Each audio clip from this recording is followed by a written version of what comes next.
channel on this Friday the 8th of February 2013. I don't think there's a month I have as much fun as saying as February. Because I put like all this emphasis on it. Anyway, there's a couple of things on here that I found interesting this morning. I mean, before lunchtime, I had already heard 3 different stories about the gunman and the manhunt on the police officer that went off on a rampage and whatever. I've heard that he's a leftist. I heard that he's been framed. I've already heard so many stories that makes it already bizarre to the point where I don't know if I'm gonna ever know the truth. So I'm gonna label it. I'm gonna throw it into the bin of stuff we'll never really understand. Because unless you were there, that's the only way you're gonna know what happened. But I'm gonna go ahead and throw that in the bin of my dog scratching at the door. But anyway, guess I'll let her in. Man, interrupting my video. I think she's scared of the wind. But what was I saying? Oh yeah, I'm gonna throw that into the bin of. I'm just gonna say that it smells the high heaven. I'm just gonna put that in the bin that stinks. That one stinks, and I don't know what's up with that. But let's see. If I got a news story for you here, it's one on Ted Nugent. There's alongside all other stuff here. I have an article with the LAPD murderer, as they label him. Nuclear financial news, late-term abortion news, and it's time to update some old proverbs by Joseph Farah and his commentaries that he usually likes to put up daily. But yeah, well, there's a video on here if you want to go look at it. It's Nugent smacks gangsters in the White House under WND.com. And the rock music legend Ted Nugent writes pretty much for the WND now. He's a new journalist alongside others who have made their voice heard, like Bruce Willis. And see, when some celebrities on the left come out like Chris Rock and say, Obama's the dad of the country, then you start to get little foreshadowing of the things that come. Nugent smacks gangsters in the White House. Obama says he respects Second Amendment, and I'm a gay pirate, he says. Alright.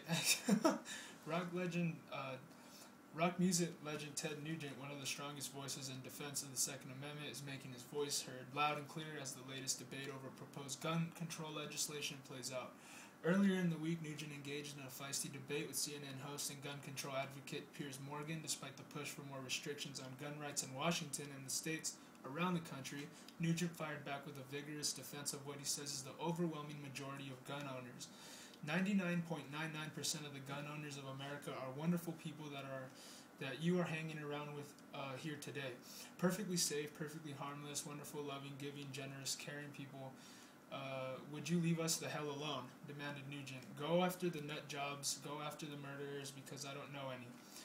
And Nugent, who is also a National Rifle Association board member and now a WND columnist, was typically straight talking with us as he assessed his confrontation with Morgan. I am convinced that Piers Morgan was sent by God to represent everything that doesn't agree with Ted Nugent, because you've got to be the devil's advocate or the devil to argue with me, Nugent told WND. I'm a simple man. I'm 64 years clean and sober. I never went to college because I was too busy learning stuff. Oh, that's a pretty cool quote right there. I never went to college because I was too busy learning stuff. If only you domesticated yuppies would understand what that really meant.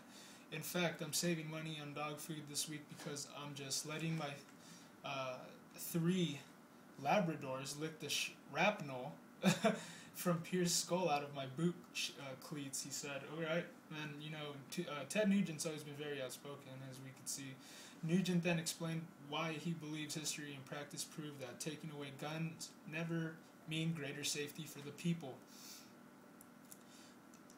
If you try to argue that the Chicago, Mexico, Washington, D.C., Rwanda gun-free zone is somehow desirable, then you are either an equally evil as the murderers that slaughter innocent people in those gun-free zones, or you are opening the door and rolling out the red carpet. That is the red, because it's saturated with the blood of innocent victims that are piled higher in gun-free zones than anywhere in the world, Nugent said. Anybody that dares debate me about the Second Amendment means and whether free Americans have the right to keep and bear arms as a gift from God. A right from God is guaranteed in the U.S. Constitution. I will do to you what I did to peers. I will embarrass you, and I will make you look like some subversive sheep from England, he said. The very first thing Nugent does in his new column is attack the premise that some firearms can be restricted because no one supposedly needs them. Common sense people know it's not the Bill of Needs. Common sense people know you need 2 homes and you don't need more than 1 TV. Common sense people know that quality of life and freedom has absolutely nothing to do with needs, said Nugent. Then, when you scrutinize the self-evident truth of God-given individual rights, the Founding Fathers wrote it down, not because they got together and got a good idea. They knew that the king denies these self-evident truths and these God-given individual rights. Let's go back to King John in England. I mean, these things that happened weren't that long ago, if you think about it. But, I mean, to the average yuppie, their box is already very small. A very small world of, to George and Wheezy, pretty much. Like that's your whole life. That's your family. That's your father figure. It's some people just grow up with like the one movie with Jim Carrey. It's the Cable Guy. People grow up like that. That's like a real mental thing, I think. That's a real mental disorder to grow up like that. Let's see. Where was I?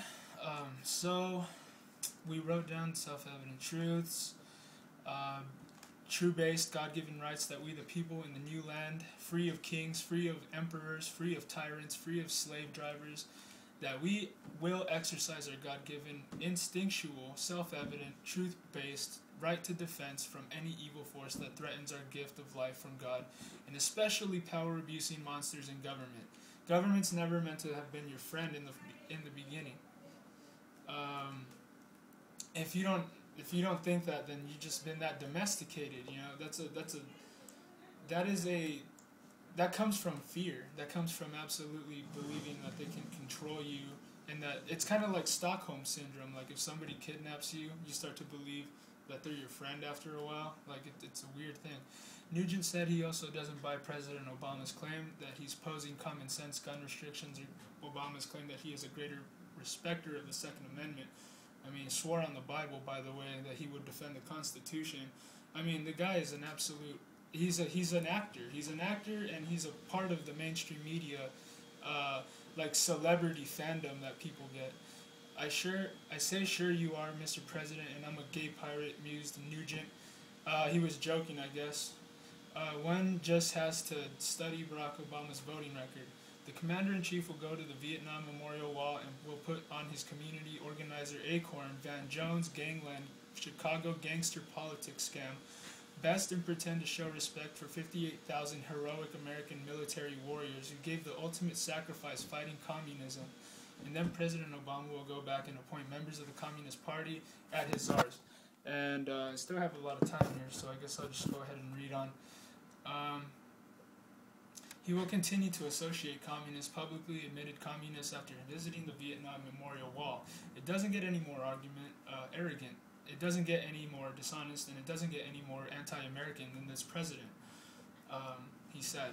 Nugent said he welcomes the large debate on gun rights because he believes logic, history, and a tsunami of facts are on his side of the debate. But given the recent election returns and current polling on these gun issues, is the confident that will be enough to win the debate? That's the scary issue right now. It really is a nation divided, and it's never been more divided. The racism that President Obama and Eric Gun running holder promote is just heartbreaking, and it's tragic. Those of us that know better have got to constantly expose their ruse and their scam, Nugent said. Describing himself as an eternal optimist, Nugent said he believes his side will win what he sees as a fight to preserve our freedoms. If it weren't for my knees and the government, my life would be perfect. So I'm going to replace both, said Nugent. I will use my bully pulpit and every resource that will that this We the People guy has. I see a positive reaction. I see people waking up out of the embarrassing doldrums and apathy, and I see people re-emerging and participating in the sacred experiment of self-government and becoming engaged. I think that increased engagement is going to cleanse our soul. It's going to upgrade the quality of life in America, said Nugent, who wants to see more political leaders like Texas Senator Ted Cruz, Texas Governor Rick Perry, and Wisconsin Governor Scott Walker. I see great leadership out there, but we've got to make sure they make policy and not acquiesce to the gangsters in the White House, he said. Drooling, puking, stumbling, stinky, dope-up media, blah, blah, blah, goes on. This article goes on and on. I'm just going to stop right there. I pretty much get it with Ted Nugent. He's very outspoken. If you've been fighting against this as long as he has and like Alex Jones, you would get pretty messed up. you guys have to realize, man, like you cannot become what you are fighting. We have to be the ones that bring peace. You know, we blessed are the peacemakers. Now we gotta do this the right way. We're all angry on the outside, of course we are, but we're supposed to turn that energy into positive energy and do it the right way. Do it through the system. Use politics, but do it in the right way, by policy and not by acquiescing, like he said, acquiescing to the gangster White House that runs for the corporations and the foreign banksters that want to totally dismantle this country like they have several other countries around the world. Why do I do this? I wonder if you guys ever wonder that. Why do I do this? Because I don't fear the government, I fear God, because I know that the ultimate authority belongs to Him, and if you guys don't listen to what He tells you to do, it's gonna come upon you. Sin has to be punished, man. And I hate to sound like Moses, and I hate to be all Old Testament on you guys, but you know that's the truth. You know, that's why I'm driven, you know, by the Holy Spirit to do this, because I have to tell you guys that, you know, whatever, you know, that's just what it is. And if you don't believe me, then I know that they hated, you know, Jesus before they hated me. So, you know, it's not a big deal. You know, I could take getting stoned. I get stoned all the time, and it doesn't get, you know, it doesn't get old. It doesn't, you know, whatever. It's always the same, but, you know, you guys have to learn how to get stronger from it. You know, don't become what they are. Don't become what they are from fighting them, you know. Set them free with the truth. The truth is what it is, and it's a powerful tool.